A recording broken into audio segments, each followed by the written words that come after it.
pengertian dari kapasitas. Kapasitas adalah tingkat output maksimum yang dapat dipertahankan perusahaan untuk memproduksi produk atau menyediakan layanan. Materi selanjutnya yaitu perencanaan kapasitas. Perencanaan kapasitas atau capacity planning adalah proses untuk menganalisis seberapa besar kapasitas produksi yang dibutuhkan organisasi untuk memenuhi permintaan pelanggan. Materi selanjutnya akan dilanjutkan oleh rekan saya. Di sini saya akan melanjutkan materi yang selanjutnya yaitu analisis titik impas atau break-even point atau bisa disingkat dengan BEP adalah kondisi di mana suatu perusahaan dalam operasionalnya tidak memperoleh laba maupun mengalami kerugian atau dengan kata lain berada pada posisi impas. Untuk selanjutnya yaitu metode perhitungan break-even point. Break-even point dapat dihitung dengan 3 metode, yaitu yang pertama metode persamaan. Metode persamaan adalah metode yang berdasarkan pada pendekatan laporan laba rugi. Dengan rumus dasarnya yaitu penghasilan total sama dengan biaya total, penghasilan total sama dengan biaya tetap ditambah biaya variabel.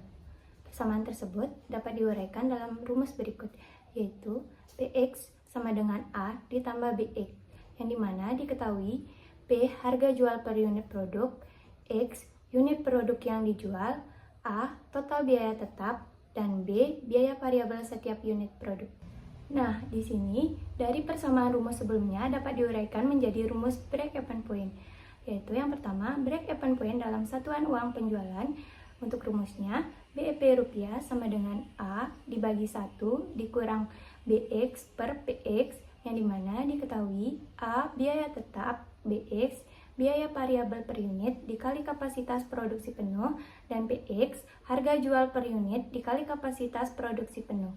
Dan yang kedua yaitu break-even point dalam unit produk, yang dimana rumusnya BEP unit sama dengan A dibagi P dikurang B, yang dimana diketahui A biaya tetap, P harga jual per unit produk, dan B biaya variabel setiap unit produk.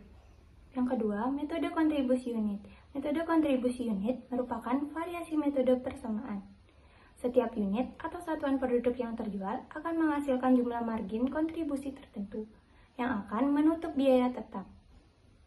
Untuk mencari titik impasnya, terdapat dua rumus, yaitu BEP unit sama dengan biaya tetap per margin kontribusi per unit, dan BEP rupiah sama dengan biaya tetap per rasio margin kontribusi. Ketiga, metode grafis. Manajer dapat menggambarkan titik impas melalui grafis. Grafis titik impas akan menunjukkan volume penjualan pada sumbu X atau garis horizontal, dan biaya akan terletak pada sumbu Y atau garis vertikal. Metode grafis akan membantu manajer dalam mengevaluasi akibat perubahan volume tahun lalu dan dapat memproyeksikan volume penjualan pada tahun yang akan datang. Perhitungan break-even point atau BEP. Untuk contoh soalnya yaitu PT Kartika Dewi memiliki data biaya dan rencana produksi seperti berikut ini. Yang pertama, biaya tetap sebulan adalah sebesar 140 juta, yaitu terdiri dari biaya gaji pegawai plus pemilik 75 juta, biaya penyusutan mobil kijang 1.500.000, biaya asuransi kesehatan 15 juta, biaya sewa gedung kantor 18.500 juta, dan biaya sewa pabrik 30 juta. Dan yang kedua, biaya variabel per unit yaitu 75.000, yaitu terdiri dari biaya bahan baku 35.000, biaya tenaga kerja langsung 25.000, dan biaya lain 15.000. Yang ketiga, harga jual per unit 95.000, dan yang keempat, kapasitas produksi 15.000 unit. Nah, untuk cara penyelesaiannya, kita menggunakan metode persamaan, yaitu yang pertama, BEP dalam rupiah, yang dimana rumusnya BEP rupiah sama dengan A dibagi 1 dikurang BX per PX, yang dimana diketahui A biaya tetap, BX biaya variabel per unit dikali kapasitas produksi penuh, dan PX harga jual per unit dikali kapasitas produksi penuh. Selanjutnya, bisa kalian masukkan angkanya ke dalam rumus yang dimana sudah diketahui dalam soal sebelumnya, yaitu BEP rupiah sama dengan 140 juta dibagi 1 dikurang 75.000 dikali 15.000 per 95.000 dikali 15.000 sama dengan 140 juta dibagi 1 dikurang 1.125 juta per 1.425 juta sama dengan 140 juta dibagi 1 dikurang 0,79 sama dengan 140 juta dibagi 0,21 sama dengan 665 juta. Yang kedua yaitu BEP dalam per unit. Untuk rumusnya yaitu BEP unit sama dengan A per P dikurang B, yang dimana A total biaya tetap, P harga jual per unit produk, dan B biaya variabel setiap unit produk.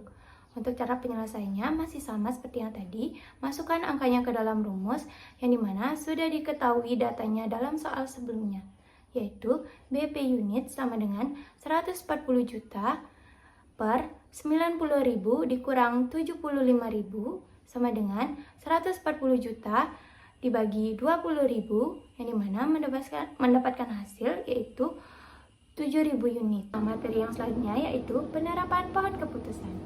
Pohon keputusan adalah model prediksi menggunakan struktur pohon.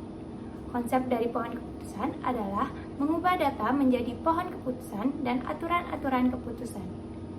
Manfaat utama dari penggunaan pohon keputusan adalah kemampuannya untuk membreakdown proses pengambilan keputusan yang kompleks menjadi lebih simpel, sehingga pengambilan keputusan akan lebih menginterpretasikan solusi dari permasalahan. Nah, adapun kelebihan pohon keputusan yaitu yang pertama, penyederhanaan keputusan, yang kedua, efisiensi perhitungan, yang ketiga, fleksibilitas fitur, yang keempat, penghindaran masalah estimasi. Nah, selain itu, pohon keputusan juga memiliki kekurangan, yaitu pertama, potensi overlife dan peningkatan sumber daya, yang kedua, akumulasi error, yang ketiga, kesulitan desain optimal, dan yang keempat, ketergantungan pada desain. Baik, selanjutnya yaitu ada investasi yang dipicu oleh strategi. Benjamin Graham yang dikenal sebagai Bapak Value Investing mengembangkan beberapa strategi investasi yang berfokus pada mencari saham undervalued dengan risiko minimal. Berikut adalah 4 strategi utama yang Bapak Graham diterapkan. Yang pertama yaitu ada berinvestasi sesuai dengan karakter pribadi. Menurut Graham, setiap investor memiliki strategi masing-masing yang berbeda untuk berinvestasi. Kemudian yang kedua yaitu ada terapkan margin of safety. Margin of safety merupakan selisih antara nilai intrinsik suatu saham dengan harga jual yang saat ini. Yang ketiga yaitu ada investasi saham berbasis nilai, value stock. Graham merekomendasikan membeli saham perusahaan yang memiliki fundamental kuat tetapi sedang dihargai rendah oleh pasar. Dan yang terakhir yaitu defensive investing. Graham menyarankan untuk membeli saham perusahaan besar yang stabil dengan kinerja keuangan solid, serta melakukan diversifikasi portofolio untuk mengurangi risiko. Kemudian ada juga pentingnya lokasi yang strategis. Pengertian strategi lokasi yang dimana lokasi merupakan tempat terjadinya kegiatan operasi pada suatu perusahaan. Lokasi yang strategis yaitu tempat yang mudah dijangkau oleh para konsumen dan konsumen melakukan keputusan pembelian terhadap suatu produk. Yang menjadi patokan dalam bisnis yaitu segmen pasar atau target pembeli seperti usia, jenis kelamin, pendapatan, dan lain-lain. Dalam memilih lokasi, usaha yang tepat akan mendatangkan suatu keuntungan dalam perusahaan. Keuntungan tersebut diantaranya yaitu yang pertama ada melakukan pelayanan konsumen dengan puas, yang kedua mendapatkan bahan baku dengan mudah dan harga yang didapat juga memuaskan, yang ketiga tenaga kerja yang cukup, kemudian yang terakhir yaitu memungkinkan terjadinya perluasan usaha. Apabila setelah memilih lokasi usaha, terdapat beberapa akibat yaitu rendahnya pendapatan operasi yang akan menyebabkan terjadinya biaya transportasi yang dikeluarkan sangat tinggi, kurangnya tenaga kerja, hilangnya kesempatan dalam bersaing, bahan baku yang tersedia tidak cukup dalam melakukan pengembangan usaha, terjadinya kesulitan, perusahaan dapat bangkrut atau harus tutup karena lokasi yang tidak strategis. Kemudian, adapun pentingnya lokasi yang strategis. Hal ini didasarkan pada target pasar dan kemampuan sumber daya yang ada. Terdapat 3 tingkat dalam menentukan lokasi sumber daya yang ada, di antaranya yaitu yang pertama, ada kelompok tingkat dasar, yaitu salah satu memanfaatkan tol yang tersedia gratis atau berbayar, mudah dilakukan. Kemudian yaitu ada kelompok tingkat menengah, yaitu kelompok yang memilih sumber daya tetapi terbatas dalam menggunakan teknologi dalam menjalankan bisnisnya. Kemudian yang terakhir yaitu kelompok tingkat mahir, yaitu kelompok yang memiliki sumber daya yang cukup dalam menjalankan teknologi bisnisnya. Kemudian, adapun tujuan strategi lokasi, yang dimana secara umum tujuan dari strategi lokasi yaitu memaksimalkan keuntungan atau memaksimalkan benefit dari lokasi yang ada yang telah terpilih. Lokasi memiliki beberapa kajian, yaitu yang pertama, tidak memutuskan untuk pindah lokasi, yang kedua, lokasi yang sekarang dipertahankan dan menambahkan fasilitas lain di tempat yang berbeda. Kemudian yang terakhir yaitu berpindah ke lokasi yang lain dan menutup fasilitas yang ada. Kemudian yang ketiga yaitu ada manfaat strategi lokasi. Keberhasilan suatu usaha dipengaruhi oleh tempat atau lokasi yang dipilih. Keuntungan utama yang didapat oleh perusahaan yaitu keuntungan pendapatan yang diperoleh akan maksimal. Manfaat atau keuntungan lain dari lokasi strategis yaitu yang pertama ada pelayanan konsumen yang memuaskan, yang kedua kemudahan mendapatkan bahan baku, yang ketiga mendapatkan tenaga kerja yang sesuai, yang keempat kemudahan perluasan lokasi, yang kelima terhindar dari bencana alam, kemudian yang terakhir yaitu ada keamanan perusahaan dan konsumen yang terjamin. Kemudian yang keempat yaitu ada hambatan strategi lokasi, yang dimana pemilihan lokasi yang salah atau kurang tepat akan mengakibatkan hambatan-hambatan atau risiko yang sangat tinggi. Terdapat kegiatan operasional perusahaan dan pengembalian modal.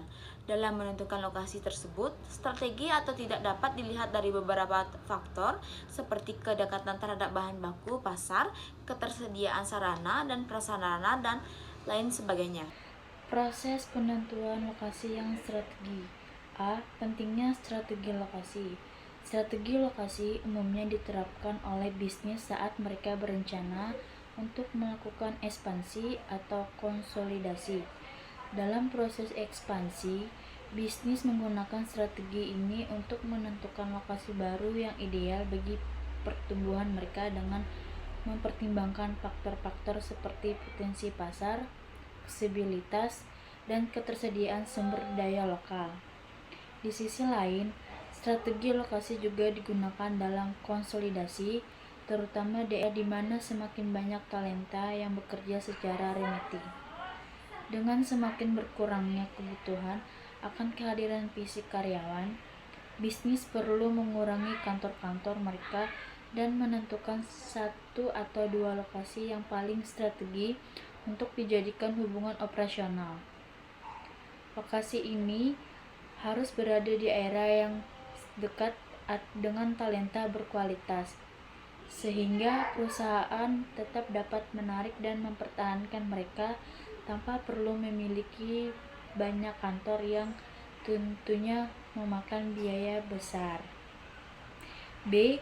Faktor penting dalam memilih lokasi bisnis. Setelah memahami definisi dan pentingnya strategi lokasi bagi bisnis, kini saatnya kita membahas faktor-faktor yang perlu dipertimbangkan saat bisnis memilih lokasi. Pertama, jarak geografi.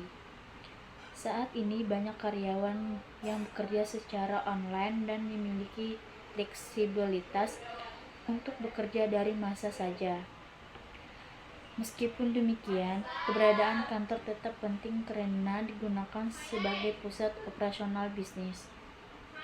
Memilih lokasi kantor yang letak pada zona waktu yang sama menjadi hal yang tidak boleh diabaikan. Dengan memiliki kantor di zona waktu yang sama, semua karyawan dapat bekerja pada zaman dan waktu yang sama juga. Hal ini akan mempermudah komunikasi dan kolaborasi antar tim, karena setiap anggota tim dapat berinteraksi secara langsung tanpa harus memperhitungkan perbedaan waktu. Yang kedua, ketersediaan talenta berkualitas. Faktor penting berikutnya dalam menentukan lokasi bisnis adalah ketersediaan tenaga kerja berkualitas yang sesuai dengan kebutuhan perusahaan. Sepertinya yang telah disebutkan sebelumnya, keberadaan talenta unggul ini sangat krusial. Jika bisnis memutuskan untuk membangun pabrik, kantor, atau cabang baru di suatu wilayah namun tidak menentukan talenta yang diperlukan di area tersebut, perusahaan akan dipaksa mencari tenaga kerja dari luar. Hal ini tentu saja akan menambah beban biaya operasional, karena hal mengalokasikan dana lebih untuk mendatangkan pekerja dari luar, termasuk untuk akomodasi dan transportasi mereka. Ketiga, ketersediaan fasilitas. Saat memutuskan untuk melakukan ekspansi atau relokasi ke lokasi baru, bisnis perlu juga mempertimbangkan ketersediaan berbagai fasilitas di sekitar area tersebut. Fasilitas ini bisa berupa pusat perbelanjaan, akses transportasi umum dan memadai, perumahan atau apartemen untuk tempat tinggal karyawan, serta tempat hiburan atau rekreasi yang dapat menunjang keseimbangan kehidupan kerja. Yang keempat, keberadaan fasilitas. Keberadaan fasilitas tersebut tidak hanya mendukung aktivitas secara karyawan, tetapi juga berperan dalam meningkatkan kenyamanan dan produktivitas. Lokasi yang strategi dengan fasilitas lengkap dan membuat karyawan lebih mudah mengakses kebutuhan mereka, sehingga perusahaan pun diuntungkan dengan tingkat kepuasan dan retensi karyawan yang lebih tinggi. Kepentingan strategis keputusan tata letak. Tata letak merupakan suatu keputusan yang menentukan efisiensi sebuah operasi secara jangka panjang. Tujuan strategi tata letak adalah membangun tata letak yang ekonomis yang memenuhi kebutuhan persaingan perusahaan. Perusahaan-perusahaan ini telah melakukannya. Pada semua kasus, desain tata letak harus mempertimbangkan bagaimana dapat mencari hal-hal berikut. Yang pertama, utilisasi ruangan, peralatan, dan orang yang lebih tinggi. Yang kedua, aliran informasi, barang, atau orang yang lebih baik. Yang ketiga, moral karyawan yang lebih baik, juga kondisi lingkungan kerja yang lebih aman. Yang keempat, interaksi dengan pelanggan atau klien yang lebih baik. Yang kelima, fleksibilitas. Bagaimanapun kondisi tata letak yang ada sekarang, tata letak tersebut butuh diubah. Baik, di sini saya akan melanjutkan materi yaitu tentang tipe-tipe tata letak gudang, retail, dan juga kantor. Yang pertama yaitu tata letak gudang. Layout atau tata letak gudang merupakan proses merencanakan sebuah ruangan sebagai penyimpanan untuk mencapai potensi maksimal penggunaannya. Salah satu faktor utama dari pengelolaan tata letak gudang adalah untuk mengorganisir barang-barang yang perusahaan miliki secara efisien dan mempertahankan kualitas barangnya. Tipe-tipe tata letak gudang mulai dari static, cube, dynamic, fungsional, dan multi-level warehouse. Di antaranya yang pertama yaitu static warehouse layout. Penataan dengan model ini merupakan penerapan yang paling sederhana karena lebih memanfaatkan ruang gudang dengan lebih efektif dibandingkan model lainnya. Yang kedua yaitu ada cube warehouse layout. Salah satu keunggulan dari layout model ini adalah memanfaatkan ruang dalam bentuk kubus yang bertumpuk sehingga dapat menghemat ruang. Yang ketiga yaitu dynamic warehouse layout. Penataan model pada jenis ini melibatkan pemindahan barang di dalam gudang yang cukup kompleks karena didesain untuk mudah beradaptasi dengan perubahan tren atau kebutuhan barang. Yang keempat, functional warehouse layout. Model layout fungsional berorientasi terhadap area-area yang menjadi berperan vital dalam mengelola barang di dalam gudang. Yang terakhir yaitu ada multi-level warehouse layout. Seperti namanya, layout ini menitik beratkan kepada gudang bertingkat atau terkadang juga sering disebut dengan mezzanine. Yang kedua yaitu ada tata letak retail. Adapun beberapa tipe-tipe tata letak retail, yang pertama ada grid, yaitu pada layout grid, barang ditampilkan di pajangan pada gang panjang tempat pelanggan berjalan. Grid memaksimalkan tampilan produk, meminimalkan ruang kosong, serta mengelompokkan produk yang sama dan memisahkan produk yang berbeda. Yang kedua itu ada herringbone. Layout herringbone sangat cocok bagi yang memiliki ruang retail yang panjang dan sempit. Contoh layout toko retail ini biasanya pada perpustakaan, toko buku, dan tuck shop yang memiliki ruangan kecil dan penuh dengan barang. Yang ketiga adalah free flow. Layout free flow adalah layout yang tidak memiliki banyak aturan dan pelanggan bebas untuk menjelajahi toko berdasarkan keinginan. Selanjutnya ada strike atau spine. Layout toko strike atau spine adalah layout yang mudah untuk diterapkan, efektif, dan menciptakan banyak ruang untuk pelanggan dalam menjelajahi toko. Yang kelima ada diagonal. Seperti namanya, tata letak toko diagonal menggunakan lorong yang ditempatkan di sudut untuk meningkatkan pandangan pelanggan dan mengekspos barang dagangan baru. Yang selanjutnya ada angular. Layout angular atau melengkung adalah layout yang mencakup pajangan produk bulat, dinding, dan sudutnya juga melengkung. Selanjutnya ada geometrik. Layout geometrik adalah cara yang tepat untuk menggabungkan kreativitas dan fungsionalitas. Biasanya digunakan oleh retailer yang menjual produk dengan target gengsi yang stylish.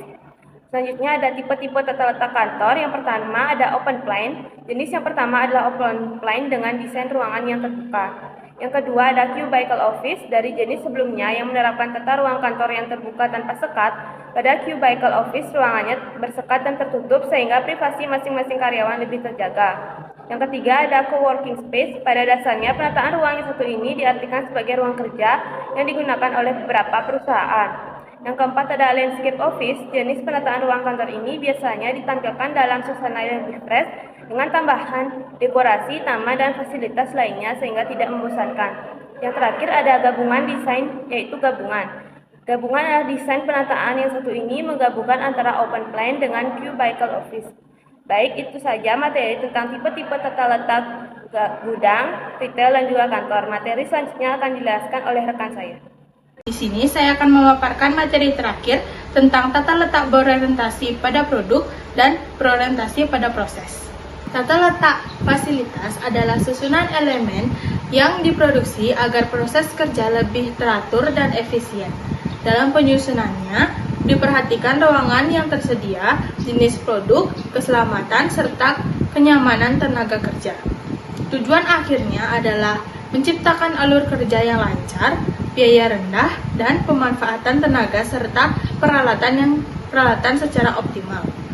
Dalam perencanaan produksi, terdapat beberapa jenis tata letak yang digunakan di sebuah perusahaan. Salah satunya adalah tata letak berorientasi pada produk dan tata letak berorientasi pada proses. Tata letak berorientasi pada produk adalah tata letak yang biasanya digunakan pada perusahaan yang memproduksi jenis produk tapi dalam jumlah yang sangat besar.